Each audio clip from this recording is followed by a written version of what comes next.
Introduction.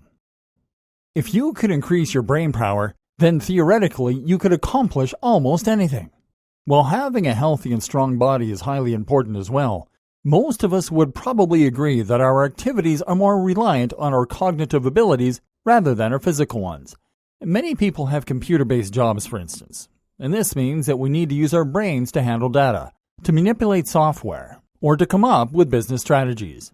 Much of our success comes down to our ability to interact with others, which of course is very much dependent on our intelligence and our brain power. Whether you're giving a presentation and choosing the best words to communicate your message, or whether you're in an interview or date setting and trying to quickly find the wittiest or funniest response to a question.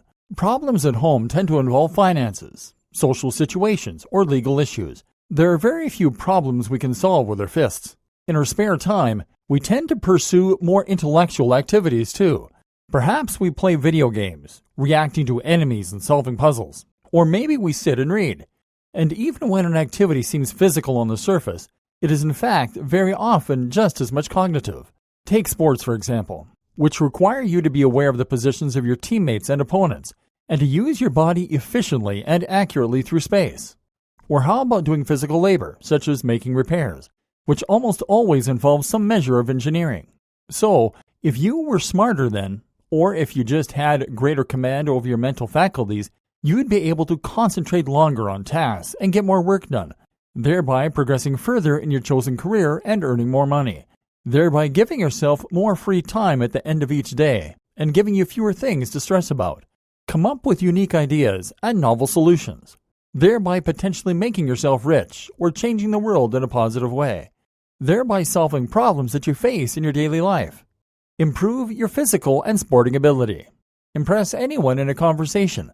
Become better at any given task, from plumbing to computer games. Become more self-sufficient and self-reliant. And even beyond the practical and tangible benefits of boosting your brain power, you'd be able to benefit from simply having a greater appreciation for the world around you, a better understanding of how things work, an enhanced capacity for learning, and more incentive to do so. Perhaps you could improve your understanding and appreciation of the very nature of life and the universe. Become limitless. It's quite doable to imagine what would be possible if you had greater brain power. And so perhaps the best place for us to look to is fiction. What if we consider a fictional example of someone who is suddenly bestowed with incredible mental capacity? And the best recent example of this probably comes from the film Limitless. In that film, the protagonist Eddie Mora is given a smart drug, a supplement called NZT.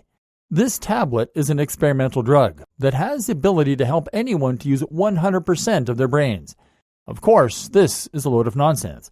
We already use 100% of our brains, but will allow the writers the poetic license.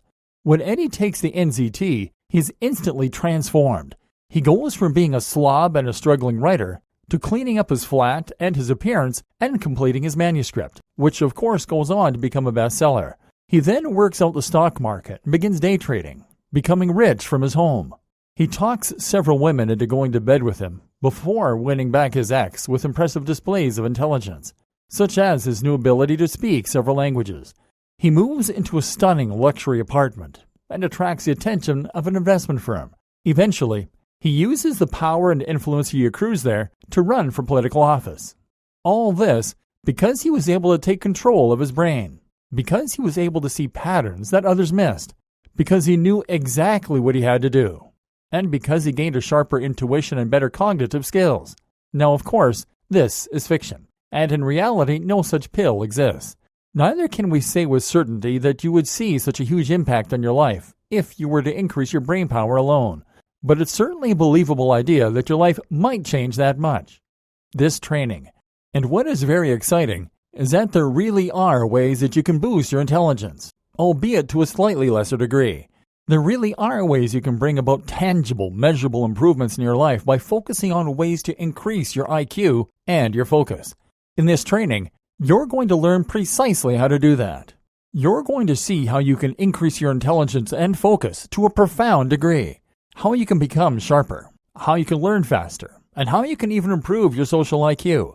By the time you're finished, you'll know how to train your brain in just the same way that you would normally train your body, and the results will be incredible.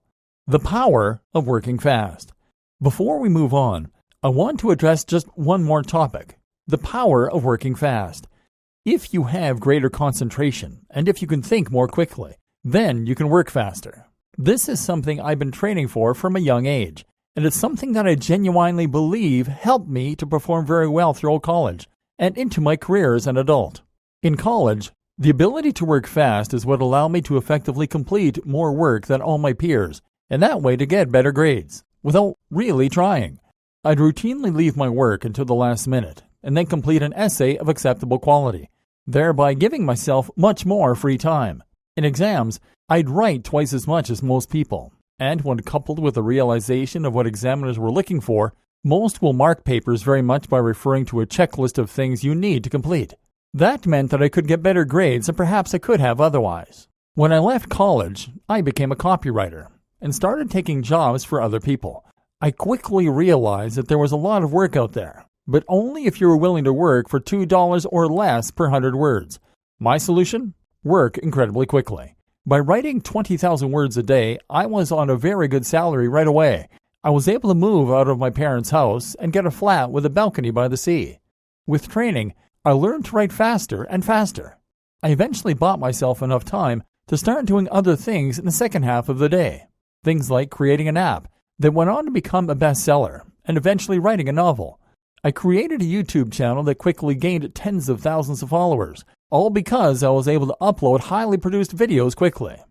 This is clear evidence of how being able to harness the power of your brain can lead to better results in real life. This is all stuff that I trained myself to be able to do, and with the help of this training, you'll be able to do exactly the same. The neuroscience of intelligence and how it works. Let's start out by looking at the neuroscience of intelligence and precisely how you can go about increasing it from a theoretical standpoint. So welcome to your brain. Here, you have a massive interconnected web of neurons, which we collectively refer to as your connectome. Think of this like the world's largest mind map, except that it is made from billions of connections.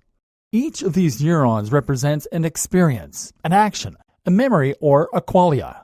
So for instance, you have your visual cortex, V1, which contains all the neurons responsible for your sight. If you were to open up the back of your skull and stimulate those neurons individually using an electrode, this has actually been tested by the way, then you would see points of light appear in your vision, corresponding to the specific neuron. Likewise, if you were to stimulate neurons in the motor cortex, then this would cause your arm or leg to move, or it might make you feel a sensation on your ear. Other neurons have different jobs. For instance, there are those that have the role of storing memories. These light up when we recall things that happened to us in the past. Others might make us feel happy or sad. Others might represent aspects of our personality or our ideas. These are grouped into clusters in the brain or brain regions, which is why brain damage can end up knocking out very specific abilities or altering our personalities. And at any given time, multiple brain areas will be active, representing the way in which your brain is being used. So you might have activity in your visual cortex, because you are processing the things around you. But you might also have activity in your hippocampus, relating to memories associated with the things you're seeing. And you might have activity in your prefrontal cortex, as you make plans as to what you're about to do. Neurotransmitters. The neurons are connected via long tails and branches called axons and dendrites. They don't actually come into physical contact with one another, but rather they come very close to touching and leave just a very slight gap called the synapse. When one neuron fires, it causes all of the surrounding neurons to become more excited. And when neurons pass a certain excitement threshold, then they fire too. So in other words, you might see a duck, and this might register as a representation of a duck in your mind's eye.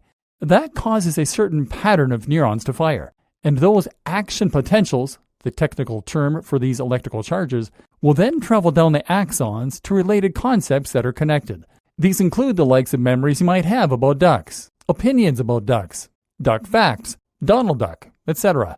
But only when enough activity surrounds your Donald Duck cluster of neurons will those actually light up, and only then will you experience a memory or thought of the character. Neurons can become excited, but they really only have two states, on or off. What's less binary, though, is the signal that they send and receive. And this is where neurotransmitters come in. Neurotransmitters are chemicals that exist in the brain that effectively add color and nuance to the communications happening across our brain.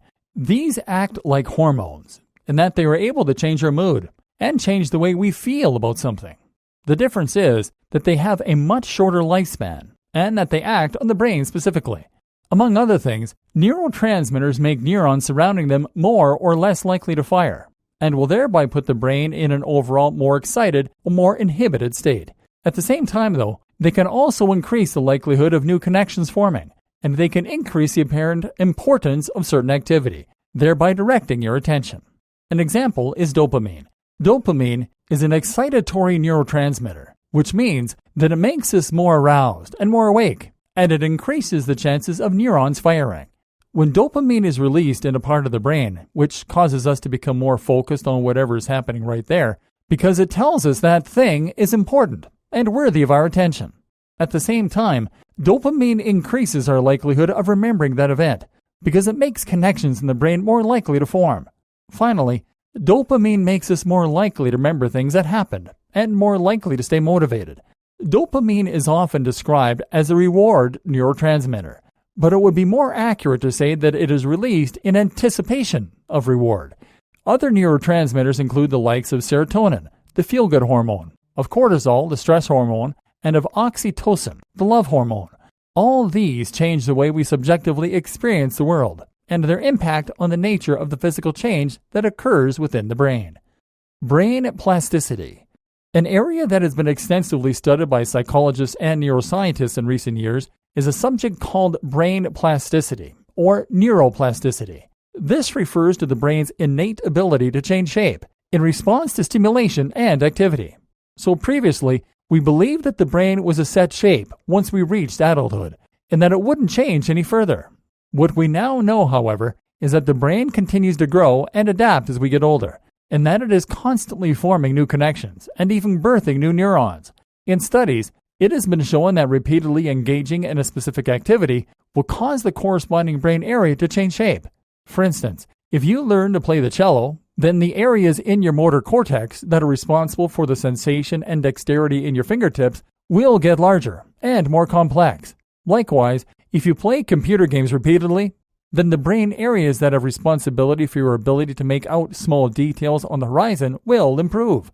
Taxi drivers have physically heavier brains than any other professionals because they change shape in order to accommodate all the new routes and destinations that they commit to memory. There is a simple rhyme you can remember to understand the way that plasticity works, and that is, neurons that fire together, wire together. In other words, if you continuously repeat the same action over and over again, then eventually the corresponding neurons will wire, so that you have committed that sequence of movements to memory. If you eat a lemon every time you see a certain picture, then you will eventually associate the picture and the lemon so that seeing the picture causes you to get a bitter taste in your mouth. The corresponding neurons fire at the same time so often that they now have a connection, and now activity in one neuron will increase the chances of the other firing. What's more is that repeating this connection will reinforce it over time. This occurs via a process called myelination, which basically means that the axons are being insulated to protect them against damage and to help the signal to travel more quickly and more efficiently from one neuron to the next. This is how we learn new subjects, and it's why someone who has serious memory loss can sometimes still perform tasks like playing complex piano concertos. They simply repeated the movement so many times that they became highly myelinated and protected. What to do with all this information? That's a lot of information to take in, and you might be wondering what it's all for. Well, rest assured that this information is important, and we have tackled it for a reason. That's because knowing the way your brain works is what is going to allow you to increase your IQ through training, diet, and more. Hopefully, you've already seen some opportunities for us to maybe tweak and enhance your brain performance. For instance, increasing dopamine can boost our memory and our focus.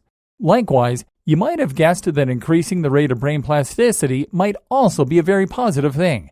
And those are exactly the topics we'll be tackling in the coming sections of this training. So keep reading and get ready to enhance your brain power. Nootropics. The first strategy you can use to increase your brain power is to use nootropics. Nootropics are smart drugs, which in turn describe both supplements and medications. Generally, anything that can enhance your mental performance in any given capacity can be considered a nootropic. That means that technically something like caffeine could be considered a nootropic because it makes us more focused, because it prevents us from needing to sleep, and because it helps us to memorize things. But more often, the term is used to describe slightly more exotic and unusual substances. These include modafinil, for instance. Modafinil is a drug that was developed as a treatment for narcolepsy, and the idea was that it would be able to help people who use it to stop falling asleep without warning. Since then, modafinil has proven highly effective at helping people who don't have narcolepsy. Not only can it almost eradicate tiredness completely, and not only can it enhance focus, but it also boosts memory and potentially reaction time. Word has it that 99% of CEOs in Silicon Valley are now using modafinil to get ahead. The term can also be used to describe the likes of L-theanine. L-theanine is a xanthine like caffeine that is a stimulant but has a much gentler effect than caffeine. Think of this as caffeine without the jitters. Many people consume L-theanine and caffeine together, and the result is greater wakefulness and concentration, but without anxiety, headaches, or shaking. Another highly popular nootropic is piracetam. This increases a neurotransmitter called acetylcholine, which is an excitatory neurotransmitter that seems to play an important role in focus, memory, and attention. People who use piracetam say they experience music and colors more vividly. They are wittier and quicker in conversation, and they remember details more accurately. Of course, there are also plenty of stimulants such as Ritalin and Adderall, which are highly popular these days with students and others who are studying. At the other end of the spectrum are the likes of 5-HTP. This stands for 5-hydroxytryptophan, which is converted by the body into tryptophan and then into serotonin. This improves the mood and improves stress, which many people find makes them more productive and better at working, while at the same time making them happier and more social. Most people who use nootropics don't pick just one of these supplements either, but rather use a selection of them in conjunction in order to get the precise results they're looking for. And many will work well in conjunction. For instance, if you use piracetam, then it is often recommended that you also take a form of choline, seeing as the brain uses choline in order to formulate acetylcholine. It's confusing, and there's an awful lot to learn if you want to jump in, but there is a large and active community out there to help if you decide you want to learn more. Do nootropics work? But should you learn more? Do nootropics work like the film Limitless? If you can take some supplements like these and become smarter, more focused, more productive and all that, well then the question is, why wouldn't you? Of course, as with all these things, the reality is not quite so simple as a pitch. The problem with all the nootropics I've just described, you see, is that they tend to favor specific neurotransmitters over others. And that's unfortunately a drastic oversimplification of how this works. For instance, when you use something like modafinil, you are increasing the neurotransmitter called orexin. This is linked with our wake-sleep cycle, and thus it helps you to stay awake longer and to stay productive longer. But unfortunately, our wake-sleep cycle is also closely linked with various other cycles and biological rhythms in our body. Specifically, it is linked with our appetite, our bowel movements, and more. So, when you change your orexin, you can actually lose your appetite and end up going to the toilet. Rather, a lot. Likewise, if you use 5-HTP to increase serotonin, you also end up affecting your appetite. And seeing as serotonin is converted eventually into melatonin, the sleep hormone, you can actually end up sleepy and groggy too, which is far from an effective way to improve your social skills. It just makes you less socially anxious. And when you increase dopamine with something like caffeine or L-tyrosine, caffeine increases dopamine indirectly by reducing adenosine. This can prevent you from sleeping and lead to burnout. It can also indicate to your body that something very important is happening, which in turn can trigger a release of other excitatory neurotransmitters, such as cortisol and such as adrenaline. Your heart can end up racing, you can feel anxious, and you can struggle to get to sleep. No neurotransmitter acts in a vacuum. That is to say that you can't pick a single neurotransmitter to alter without expecting this to have profound effect across the brain and on countless other neurotransmitters, brain areas, and hormones as well. And with that in mind, it becomes very difficult to recommend these kinds of supplements and medications. What's more is that there is no neurotransmitter that is right for every single situation. You might take something to increase your dopamine, for instance, under the impression that this will then increase your focus and your memory. And this is certainly true. It will do those things. But do you always want to increase your focus and your concentration? What you may not realize is that focus and creativity are somewhat inversely correlated. This is to say that if you increase your focus, you can actually end up decreasing your creativity. Remember that web of neurons in the brain? Well, creativity comes from our ability to explore those different nodes, neurons, and to find novel connections. Creativity really is simply the ability to recombine existing information in interesting ways. You take two ideas or two concepts and you combine them, and then you have a new novel concept. But if you increase your dopamine, you increase your focus on one specific brain area. You become more intensely focused on one concept or one collection of ideas. And in doing so, you lose that ability to make novel connections and to come up with new ideas. Not only this, but you also lose the ability to relax and rest, so that when you finish work and you try to chill in the evening, you will still feel pent up and anxious. That means you can end up feeling less rejuvenated the next day, and thus find it harder to jump back into work. A healthy brain is not a brain that feels wired or highly focused. It is simply one that feels like it normally does, but better. You should have the ability to switch between different brain states and different modes at will. And nootropics such as those we've discussed patently do not help with this. Finally, you need to consider the risk of tolerance and adaptation. This is the risk that your brain can adapt to the change in chemical balance, and thereby become dependent on nootropics in order to function normally. How might this happen? Well, a good example is caffeine. When you drink caffeine, you reduce the action of a substance called adenosine. This happens because caffeine molecules are very similar in size and shape to adenosine molecules. As such, they end up getting trapped inside the same receptors, and thereby preventing adenosine from being effective. Adenosine is a byproduct that is produced when our cells create energy. This is created throughout the day as we think, as we engage in activity, etc. As an inhibitory neurotransmitter, it eventually starts to reduce activity in the brain, making us feel more and more relaxed and sleepy, until we start to lose concentration and focus. But if you keep drinking caffeine in large doses, then the brain responds by creating more adenosine receptors. It assumes that you have a chemical imbalance and responds in kind. Therefore, you now find that you feel more tired and groggier when you aren't drinking caffeine, and you need even more tea or coffee in order to feel alert and awake. This creates addiction, and it is what leads to withdrawal symptoms when you stop getting enough caffeine. In fact, it has even been suggested that what most of us assume is sleep inertia, the tiredness we feel first thing in the morning, might in fact be simple caffeine withdrawal. So why should you use nootropics? It's not a definite no, seeing as you can actually benefit from being highly focused under the right circumstances. Got work that needs finishing very quickly? Then a strong mug of coffee or perhaps a modafinil could potentially help. You just need to recognize the shortcomings and act appropriately. Don't use anything like this on a daily basis, and make sure that you only use it when absolutely necessary.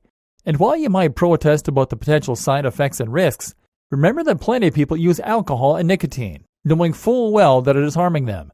At least nootropics boost brain power on paper. Caffeine and many others are even protective against dementia, and similar examples of age-related cognitive decline. Just make sure you are cautious when you start using nootropics, and don't break the law. If you buy supplements or medications from illegal sources, then there is no telling what you may be ingesting. And if you want to get a brain boost from something you eat, well then, there is a better way. Nutrition. In that last video, we discussed a very specific form of nootropic, the kind that alters neurotransmitters and makes you more focused, or perhaps better at remembering particular things. But I left out several other categories of nootropics. One that is particularly interesting is the cognitive metabolic enhancer, and the other is anything that can generally be considered to be nutrition. So, the nootropics we've looked at so far have been drugs or medications, usually things that are created in a lab. But how about something much more simple, like vitamin B6? Vitamin B6 helps the body to get more energy from protein and carbs, and this means it can enhance both physical performance and brain function. What's more is that it is also used in the creation of several neurotransmitters, so it won't favor one over another, but it will instead help to enhance the production of brain chemicals across the board. There are so many more that do things like this. Consider, for instance, the role of omega-3 fatty acid. Omega-3 fatty acid is an oil found in fish that has two different benefits for the brain. The first is that it improves cell membrane permeability. That is to say that the body is able to use omega-3 in order to create the cell walls. This in turn then leads to greater fluidity in the cells. The cells are better able to move freely, and to change shape, and to pass neurotransmitters and signals to one another. The result is that consuming omega-3 can actually help to enhance the transmission of signals across neurons, and thereby speed up your thinking.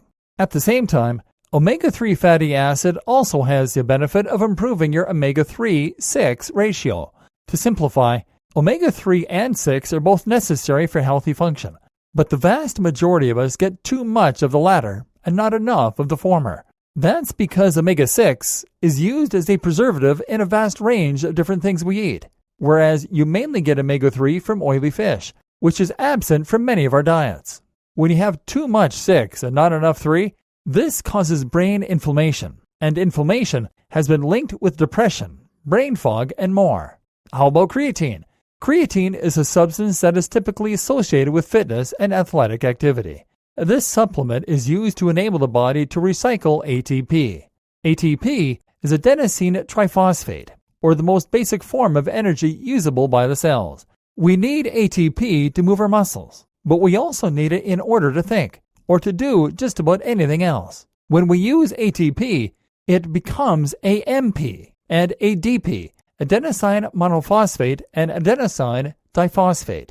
Creatine recombines these two substances to create more ATP for further use, thereby providing the brain with additional energy. This is very beneficial, and has even been shown in studies to raise IQ. Then there are things like garlic or vinpocetine. These substances act as vasodilators, which is to say that they actually expand the width of the veins and the arteries, thereby enhancing blood flow around the body and improving the delivery of nutrients to the brain and to the muscles. This means you'll feel more awake and more focused because you'll be getting more energy to the brain. On top of that, nutrients will also make it to the brain more effectively. There are countless more examples of this. Everything from CoQ10 to resveratrol to vitamin C to magnesium to zinc, countless nutrients, minerals, and vitamins can enhance brain function in different ways. And conversely, eating too many ready-made meals and too much junk food can actually damage your brain function and cause it to start becoming slow and sluggish due to low energy, due to inflammation, and more. So, eating right is one of the simplest but also one of the most powerful things you can do to enhance your brain function. And by that, I mean avoiding processed foods that are low on nutrition and high on additives, and meanwhile grabbing toward nutrient-dense foods. Anything that you consider a superfood could potentially be very effective when it comes to enhancing your brain function and awareness. So make sure that you are eating a healthy diet if you want to make the most out of your brain. Meanwhile, try to ensure that you seek out these nutrients in particular: omega-3, choline found in eggs, amino acids, protein, vitamin B complex, vitamin C, vitamin D, lutein, magnesium, and zinc. Brain training. At this point, we've covered some pretty heavy topics. We've talked about using nutrition and drugs to change the very way that you think. But what about good old-fashioned brain training? What about the thing that your average reader will likely have thought of first when asked if there was a way to enhance brain function? Brain training is actually big business. You don't need to look far at all to find apps, games, and training that promise to be able to improve your IQ and make you smarter through brain training. Very often, these involve completing strange puzzles, playing unusual games, or performing math. But as it turns out, brain training is something of a sham. That isn't to say that it's not possible or that it can't be useful, but simply that unfortunately it is very often misrepresented and badly thought through.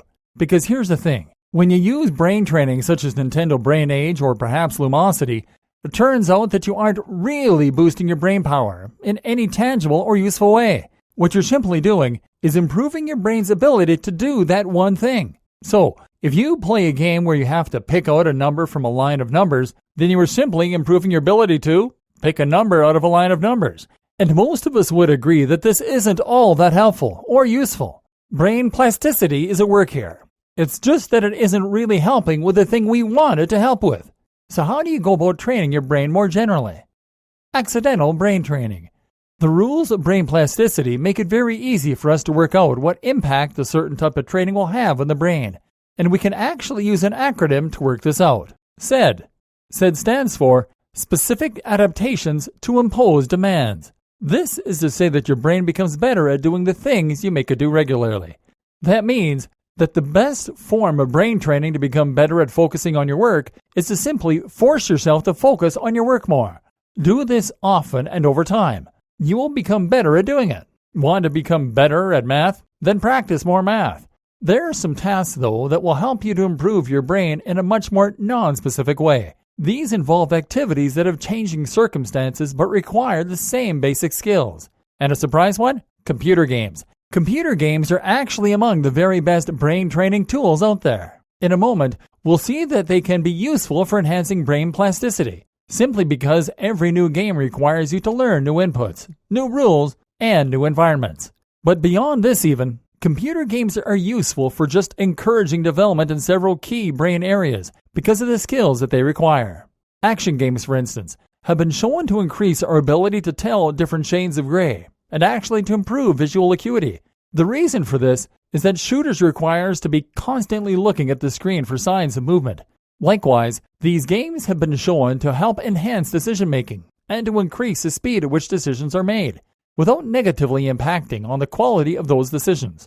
Again, this comes from the requirement to be constantly making decisions as to which enemy should take priority, which way you should turn, which weapon to use, etc. The difference between something like a computer game or something like a brain training exercise is that a computer game is a much more varied experience, and one that is far more closely relatable to our real-world experiences. Computer games provide realistic context and settings for our actions, and they challenge us in a dynamically shifting manner. Similarly, taking on new challenges at work, reading complex text, and trying to learn new subjects, and putting yourself in social situations that take you out of your comfort zone. All these things will be more effective at increasing your brain power than doing any mundane exercises. Plasticity. So brain training is only so useful when it comes to boosting your brain power, and works best when you go about it in less than conventional manners. But what if you take the underlying physical ability of your brain that enables brain training to work at all, and then improve on that? What if you enhance brain plasticity? Ultimately, I believe that intelligence and even athletic performance boil down to two things: adaptability and opportunity. By adaptability, I am referring to the body's ability to change in response to certain stimulus. In the case of the brain, this means plasticity, the formation of new neural connections to correspond with new abilities and memories. By opportunity, I mean exposure or training. Take someone who is a fast learner and then give them an intensive training program, and you have a master musician, programmer, linguist, or mathematician. Likewise, if you take someone whose muscles respond well to training and give them the right weightlifting protocol, they will stand a chance of becoming a professional bodybuilder. If the natural adaptability is missing, or the training program is wrong though, the individual will never become world class. There's more to it, of course. I believe that true genius is more a matter of creativity than mastery, and I feel that the right motivation and initial interest in learning also needs to be present. But for the most part, plasticity has a whole lot to answer for. So perhaps in that case, the best way to upgrade our mental powers is to focus on that plasticity. By making our brains more adaptable, we then unlock the potential to learn faster and more efficiently, and thereby become smarter. We'll more quickly adapt to the mental demands of our surroundings, and thus become better at thriving under those conditions. And it's true that with great plasticity comes amazing potential. Just look at individuals like Ben Underwood, who can use a form of sonar for navigation. Ben lost his sight at the age of 3, and his brain adapted to the point where he was able to find his way around using clicks from his tongue. Imagine if you didn't have to lose your eyes to gain that kind of plasticity. Potentially, you could learn other incredible skills much faster. Perhaps you could become truly ambidextrous, develop savant-like math skills, gain useful synesthesia, or learn to climb like Jyoti Raju, the Monkey King, You can maybe redesign your brain to your liking, just as a bodybuilder redesigns their body. The ultimate way to enhance plasticity. Before I get into the program and some new smaller tricks I've learned for enhancing plasticity, I first want to discuss something pretty big. The reason our brains are so plastic during childhood. Many of us believe that our brains are most plastic when we are children, due to biological differences. It's as though our brains switch off their plasticity once we reach a certain age, and as such, we begin to find learning more difficult. You can't teach an old dog new tricks and all that. My argument, though, is that it seems more likely this correlation works the other way around. We stop learning, and thus our brains become less plastic. Studies show us that learning any new subject makes our brain more plastic. If you learn a language, or study a new programming language, for instance, you'll begin to produce more BDFN, brain-derived neurotrophic factor. Now think about what it's like to be a child. You're constantly flooded with new information and forced to learn everything. I'm not just talking about learning English. I'm talking about learning how to balance and walk, learning what a human is, learning that objects make sounds, learning to make use of all your senses in a cohesive manner. And the same thing happens to someone who loses their vision. They're plunged into a different kind of reality where new rules apply, reawakening some of that dormant neuroplasticity. You'll never be as plastic as you were as a child, because you'll never be forced to deal with that much new information again. Although I do believe that it would be possible to come close with some kind of virtual reality program, virtual reality has the ability to subject us to entirely new realities, which could flood our senses with just as much novel stimuli as we experienced as infants. This is why I believe that virtual reality has a very important role for the future of brain training. Lawnmower Man was right. But in the meantime, what else can you do to promote plasticity? You will find that out in the following video. Plasticity, the program. Learning. The first part of a protocol designed to enhance brain function would have to involve continual learning. It is my belief that this is one of the best ways to prevent age-related cognitive decline, to promote a good mood, and generally to enhance brain health. The problem is that many of us learn less and less as we age. After we leave that highly plastic childhood, we enter a stage where we are constantly learning through school and through social interactions. Following that, we learn to drive. We may go through higher education, and will develop ourselves through our careers. But come a certain age, our learning begins to slow down. There's less for us to learn and less for us to discover.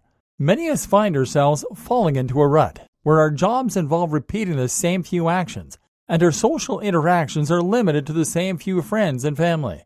This is why you need to actively keep introducing new learning opportunities and keep reaching for things outside of your understanding. This can be done through your career, or it can be done as a hobby. Don't just focus on getting better at one hobby. Focus on expanding your repertoire of skill and knowledge. You'll not only become a polymath through force of will, but the continual learning will ensure it remains easy for you to pick up other new skills as a need arises. To encourage this, assign yourself a period of time every week to learn something new. This could be programming or learning a language, or it could be learning to dance or even challenging yourself to become ambidextrous. Better yet, enroll into an online course. Apps and sites like Udemy make it easier than ever before. Movement. The most practical and effective way I can think of to do this is through your strength training. This is one of the big advantages of using functional type training and doing things like climbing, learning martial arts, developing new lifts. Our brain responds especially well to learning when it is physical, as that is what our brain plasticity was originally for. Challenge yourself with new movement patterns and keep yourself nimble and agile both mentally and physically. The other method is through gaming. Yes, playing computer games. Every single new computer game involves learning new rules and developing new muscle memory for quickly utilizing the controls. Computer games are the best we have for experiencing entirely new stimuli on a regular basis, until VR gets to the point it needs to. So, add that to your protocol. Make sure you are working out. Make sure that this incorporates new and different moves, and make sure that you include cardio and weightlifting. Use your body, or you'll not only lose the muscle, but all that neural tissue that controls it. Use your muscle in new ways, and your CNS will get into adaptation mode. And play computer games. That's some pretty easy homework. Supplements. What are the best supplements for encouraging brain plasticity? There are a few that are of particular interest to me right now, and which make up my current plasticity stack. This is another category of nootropics that can actually be beneficial to enhancing your brain function, and that doesn't just focus on making you feel wired all the time. These are lion's mane. It has long been one of the most popular for increasing nerve growth factor, which in turn has been linked to increased plasticity.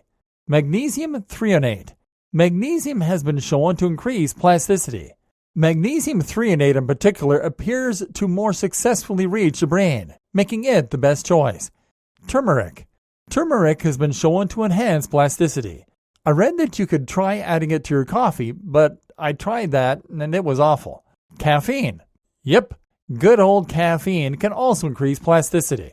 It does this by enhancing dopamine, which is correlated with increased BDFN, brain-derived neurotrophic factor. In plain English, caffeine makes things seem more important and more interesting, which makes the brain more likely to absorb and retain new information. Lutein.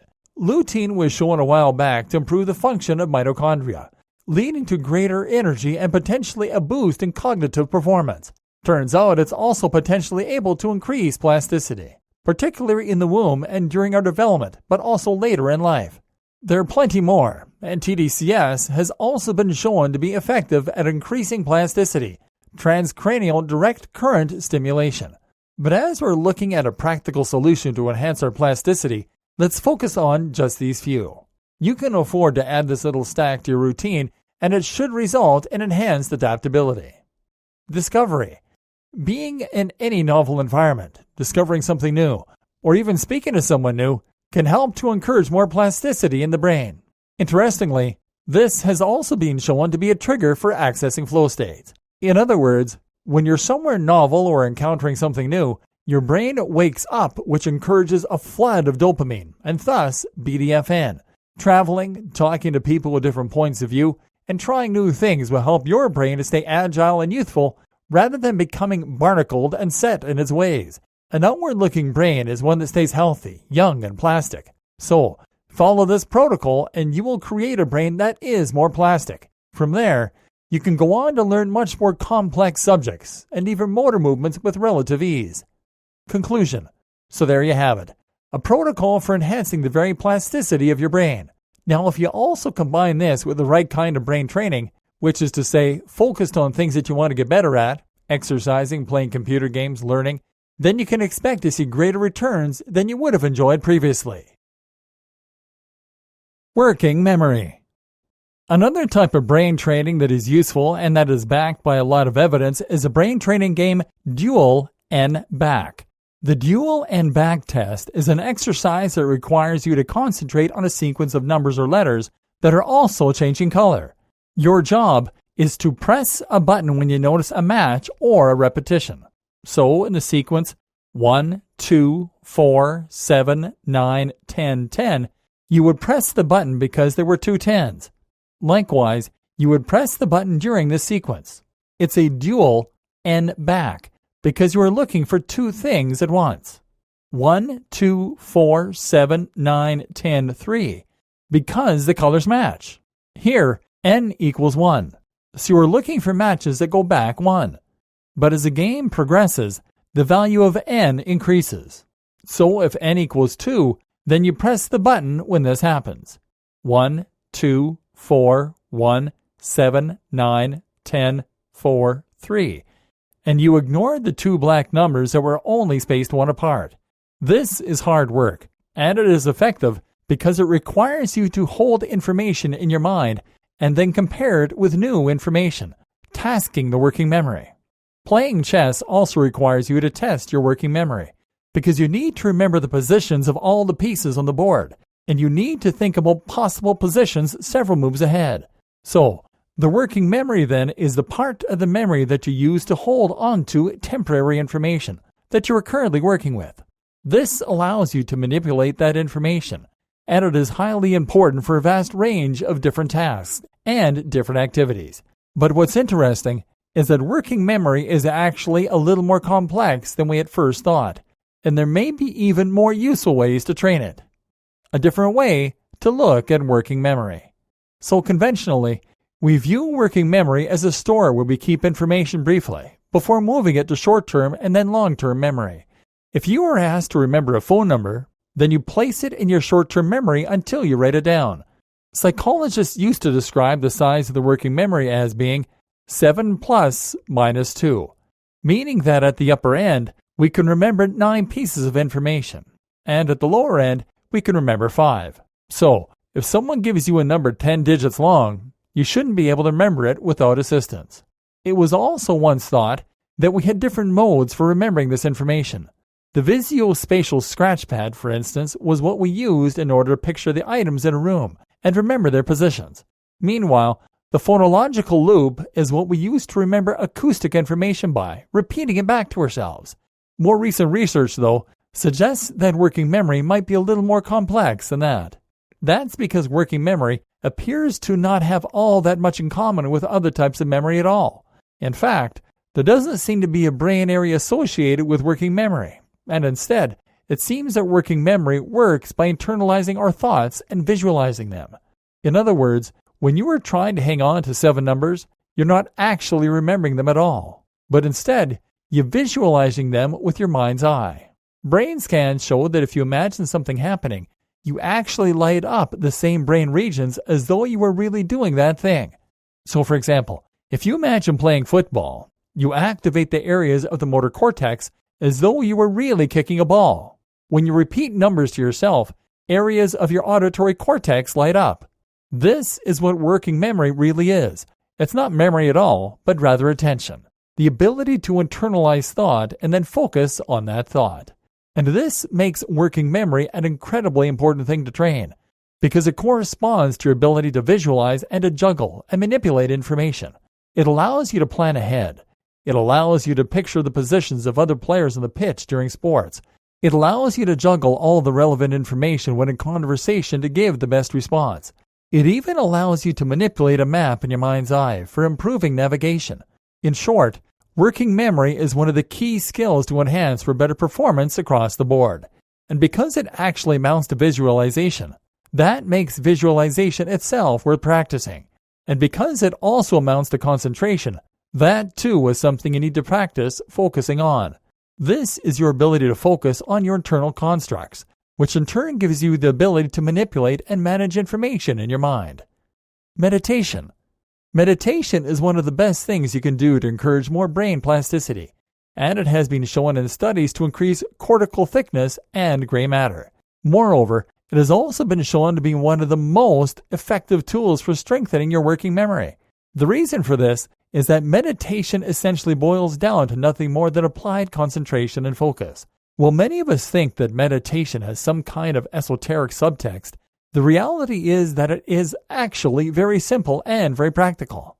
Meditation is simply the conscious decision to empty your mind, or to focus on just one stimulus, such as a mantra or such as a visualization. In doing this, you actually quiet all your other brain areas, and they can begin to shut down. This has the benefit of slowing brain waves, meaning that there is overall less activity across the brain, and it means that you can overcome stress and trigger the rest and digest state. At the same time, though, it also means you become better at choosing what you want to focus on. Not only does this boost your mental focus and your ability to concentrate, but it also means that you gain greater working memory. Starting meditation is difficult for many people, but if you're struggling, try committing to just 3 hours a week to begin with. Mindfulness. Interestingly, sometimes you can enhance your brain function simply by focusing on the right thing or changing the way you think. And when coupled with what we have learned about plasticity and about short-term memory, you might be surprised to see how it can actually transform your brain and the way you think. Let's start with some examples of how simply reframing a situation can help you to accomplish greater cognition. The example that comes to mind is the aforementioned hypothetical limit of working memory, which is set at 5 plus minus 2. Regardless of the new interpretation of working memory, this limit still exists, likely as we struggle to hold that information in the mind's eye and focus without losing track of it. So how do you get around this? One novel solution is something called chunking. It sounds gross, but it's not like that. Basically, Chunking means that you combine multiple numbers into a single number, or a single semantic chunk. So for instance, 2 and 3 actually becomes 23. This way, you are actually remembering fewer numbers. Another interesting example of changing the way you approach a subject is to overcome the cognitive bias, known as functional fixedness. Functional fixedness describes an inability that many of us have to instantly see all the applications for any resource. We may see a tool as being an item used for a specific job, rather than something that can be used in a variety of ways. So for example, if you are given a hammer, you might think of that hammer as something to drive nails into the wall. Thus, you might not think to reach for it when trying to pry open a window. Because it is labeled as a hammer, it is harder to think of it outside of that context as a wrench. The result is that you become less resourceful. Again, the solution is to reframe the situation and change the way you ask your brain to operate. Instead of thinking of tools and resources as tools, try to ask yourself what raw materials you have available to you. So rather than a hammer, you have a hammer and a piece of wood, some metal and a stick. Suddenly the options increase. Taking it further, but changing the way you approach a problem or think about a situation can actually have a much more profound and fundamental impact on the way you think too.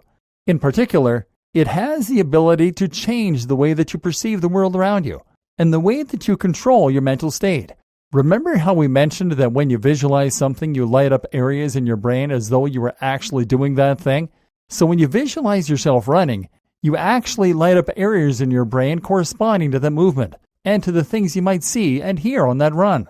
Well, as it happens, this is realistic enough to effectively fool the brain. In other words, your brain thinks that you actually are running and that you actually are moving. No, this won't actually help you to lose weight, seeing as you aren't placing the same energy demands on your body. But in terms of changing your mood and even creating brain plasticity, strengthening the connections necessary to use correct running form, it really is as good as the real deal. This is why a dancer can actually practice their moves in their mind's eye, and it will be just as effective as if they were doing it in real life. To an extent, when they picture themselves moving, the same neurons fire as though they were really moving. The neurons that fire together still wire together, and as such, you reinforce the movements and can more easily reproduce the routine. Of course, you won't be able to develop your balance or grace in the same way, because you are only using a simulation of real-world physics rather than actually making those movements. But you get the point. Anything you want to rehearse, anything you want to get better at, you can do in this way. So, for instance, if you want to improve your memory retrieval and your ability to navigate a space, then you could try simply picturing yourself leaving your door and walking down the road. Visualize the turns you'd make to get to a specific destination and see if you can remember the way or if you can accurately picture the movements. Or try closing your eyes right now and then recreating the room you're in your mind's eye, including the position of items on the surfaces. Just how good is your awareness of your surroundings and your ability to commit that to memory? This kind of visualization training can be useful for improving your working memory too, because you're using your working memory to do it. Controlling mental state. What's truly fascinating is that you can use this in order to control your mental state. Many of us feel scared in situations that aren't all that stressful because we're visualizing what would happen if the worst case scenario were to happen. You were stressed when you were in debt because you were picturing how it might end in you getting into worse financial trouble. You were picturing your partner leaving you because you were so reckless with money. You were picturing your bank account at zero. But focus on calmer and on less stressful aspects of the situation. Focus on the plan, and you can place yourself back into a calm state. Likewise, when you are trying to focus yourself on whatever you're doing, and when you're trying to fixate on the task at hand, you need to make sure that you remind yourself in your mind's eye why it's important. Struggling to complete that essay? Picture yourself relaxing and feeling calm because you're finished. And picture what happens if you don't finish on time. More importantly, focus on the things about that essay that are inherently valuable. Your plan for the ultimate brain upgrade. We've looked at many aspects of brain training and how to enhance your brain power. We've discussed nootropics, brain plasticity, brain training, and more. So now how do you put all that into practice? What are the takeaways here? Well, this is going to vary a fair amount from person to person. We're all different. We all have different priorities when it comes to our mental performance, and we all have different tasks and jobs we need to perform well. But on the whole, here's what you should keep in mind and what you should be using to achieve your ends, whatever those may be. Traditional brain training really focuses on improving a specific set of skills. With the possible exception of dual and back training, which is useful for building working memory capacity, computer games, learning, exercise, and chess are all far more useful than brain training games. Nootropics that affect neurotransmitters can be useful for a focused burst of concentration, calmness, creativity, but they are not a viable long-term solution. Neurotransmitters do not work in a vacuum.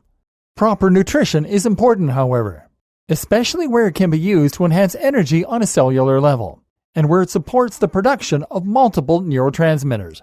Good examples include lutein, omega-3 fatty acid, creatine, coenzyme Q10, B-complex, choline, magnesium, and zinc. Certain nootropics and nutrients are useful for enhancing brain plasticity, leading to accelerated learning. Turmeric, magnesium threonate, lion's mane, and lutein.